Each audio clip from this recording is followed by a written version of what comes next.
Olá, queridos, estamos aqui para mais uma aula. Infelizmente, não podemos ter esse contato, mas vamos continuar as nossas aulas online mesmo. Não vejo problema nenhum. Seria melhor que estivéssemos todos juntos, mas vamos fazer diferente, aquilo que a gente pode. Só lembrando que as nossas aulas online não poderão ser igual às aulas que nós temos no seminário. Então, eu peço a vocês que se dediquem na leitura da apostila, porque nós vamos pegar os pontos principais e as dúvidas, elas precisam ser tiradas no grupo para que privilegie os outros colegas também, porque talvez a sua dúvida também seja a dúvida do outro. Então, se você tiver qualquer questionamento, qualquer dificuldade de entendimento, você manda um áudio para o nosso grupo e eu vou estar respondendo assim que possível, tá? Então, na nossa última aula, nós estivemos na página 15, falando bastante sobre William James, que foi um contribuidor muito importante para a psicologia da religião, para os estudos dos fenômenos religiosos. Agora nós temos três pensadores também que foram muito importantes, apesar do peso ser menor, mas eles foram também muito importantes e contribuíram bastante para os estudos dos fenômenos religiosos, que são o Erich Fromm, o Erik Erikson e o Viktor Frankl. Começando pelo Erik Erikson, lá na página 16, no primeiro parágrafo, entendemos que ele, vindo de uma família judaica, já tinha a religião no sangue, já estava, né, já tinha pleno conhecimento do que acontecia dentro de uma sociedade religiosa a qual ele pertencia, principalmente. Né? E ele foi um cara que se preocupou muito em compreender e entender a natureza humana e como os seres, né, os homens, né, os sujeitos se relacionavam entre si culturalmente dentro da religião. Né? E entendendo, lembrando que a sua tradição religiosa ela influenciou muito nos seus estudos.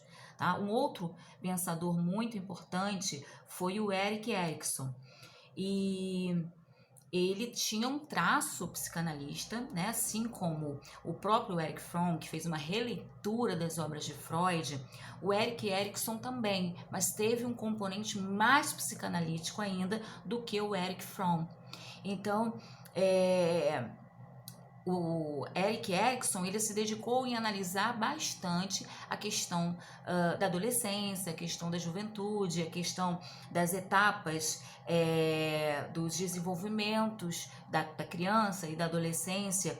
E aí, sobre a religião, o nosso texto vai dizer que ele diferenciou-se de Freud. Né? E vamos ver aqui o que o Erik Erikson disse no seu relato. Ele aceita que a fé religiosa dos indivíduos é vulnerável a distorções patológicas e que as religiões aproveitam-se da fragilidade humana e geraram intolerância, mas admite também que em sua forma positiva e ávida é vital para a obtenção do amadurecimento humano. A gente vê aí, como a gente já tinha falado em sala de aula, que os estudos dos fenômenos religiosos, isso é, o que acontece no comportamento de cada um que pertence ao grupo religioso, ele era estudado, mas ele era amplamente criticado, porque as pessoas que estudavam os fenômenos religiosos, eles achavam e sempre acharam que os religiosos em si, o grupo religioso, ele era influenciado por outras pessoas, né? Lembra que a gente falou sobre histeria coletiva, que é um construto de um grupo, mas ele é trazido por Freud como uma sociedade patológica, né? Onde um influencia um grupo inteiro. E isso é patológico, e isso não é visto com os bons olhos pela sociedade científica. Então, vamos ficar bem atentos a isso, tá? Essa dificuldade de que a sociedade religiosa, na verdade, é um grupo transtornado. A histeria é coletiva, tá? O terceiro teórico que nós vamos falar hoje é o Viktor Frankl, que era um austríaco, diferentemente dos outros alemães. Ele era também psiquiatra e ele era judeu. Então ele viveu, o nosso texto vai dizer que ele viveu atrocidades dentro dos campos de concentração E essa experiência que ele viveu foi ímpar na vida dele. Foi uma experiência que promoveu a ele essa devoção e essa necessidade de compreender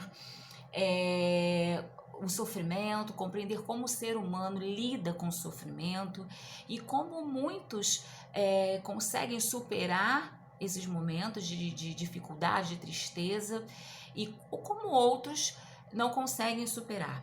E aí ele desenvolveu uma teoria, um estudo, uma terapia chamada logoterapia, né? E essa logoterapia, ela se traduz, né, a partir do sentido da vida. O que é isso, né? Primeiro, logoterapia vem de logos e terapeia, né? Logos, que é palavra. Logos tem um amplo sentido, mas logos, palavra, sentido, explicação, e terapeia, estudo. Terapia. Então, é uma terapia a partir do sentido da vida, ou seja, a cura a partir do encontro do sentido da vida, né? Os porquês de cada um individualmente, né? Talvez duas pessoas possam viver a mesma experiência, mas trazer sentidos diferentes, né? Algumas podem modificar o quadro da vida a partir de uma experiência negativa, podem modificar para o bem. Outras, a partir de uma experiência negativa, podem modificar para o mal. Então, esse sentido da vida individual que cada um tem faz parte da teoria que Viktor Frankl desenvolveu. Tá? E aí ele vem dizer aqui também que uma tradução literal do termo logoterapia é terapia através do sentido. Naturalmente, poderia ser traduzido também como cura através do significado, ou seja, o significado daquilo que você vive, do que você experiencia na sua vida, que pode ser positivo, que pode ser negativo, mas que pode ser transformado em alguma outra coisa, também positiva, também negativa. Tá? Mas isso implicaria um tom religioso alto demais, que não está necessariamente presente na logoterapia. Em todo caso, a logoterapia é uma psicoterapia do sentido. Então, essa é a terapia que o Viktor Frankl vai trazer e que beneficiou também muito os estudos da psicologia da religião. Agora vamos falar um pouquinho sobre as teorias contemporâneas da psicologia da religião, lá na página 17. Tá?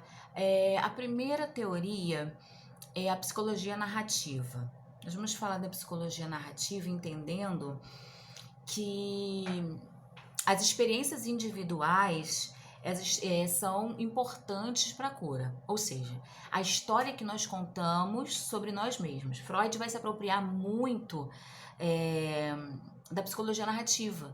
Ele vai falar que a psicologia é através da fala, cura através da fala. Então, aquilo que nós falamos, que nós colocamos, ou seja, ser curado através da sua narrativa, através do conto das suas experiências, daquilo que você viveu. E não é só contar e narrar aquilo que você viveu, você vai contar através da sua própria perspectiva, através da sua própria experiência. Essa é a psicologia narrativa, tá? A teoria da atribuição de causalidade, né? Ou seja, causa e efeito.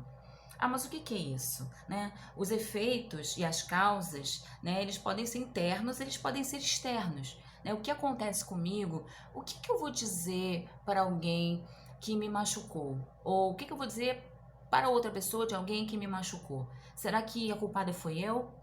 Digamos assim, uma mulher que apanha em casa, que sofre violência doméstica.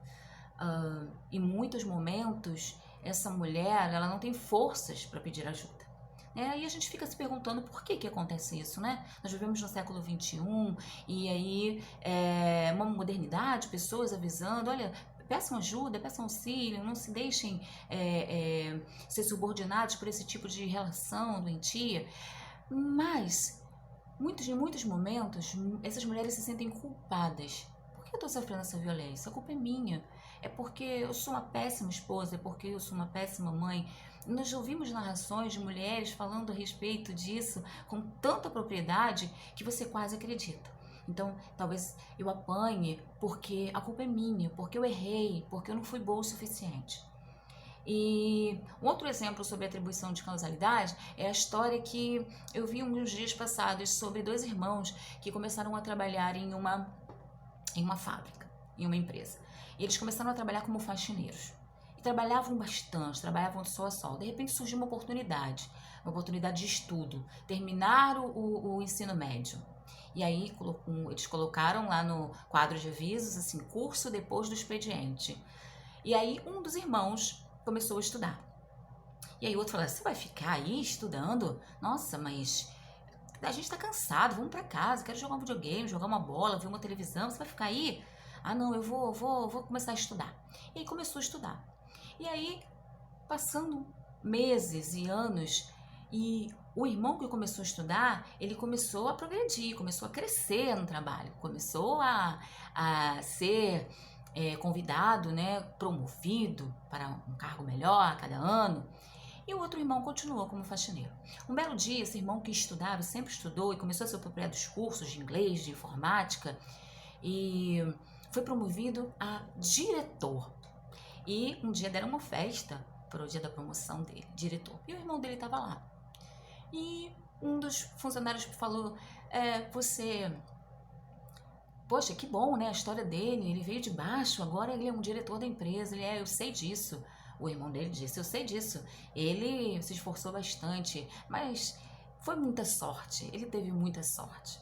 Então nós começamos a pensar essa questão da causalidade, atribuição da causalidade, que sorte, né? Muitas pessoas não veem o sacrifício que as outras têm. Algumas pessoas têm sorte de verdade, outras pessoas elas progridem por seus próprios méritos. Mas na verdade, quase sempre é isso que acontece.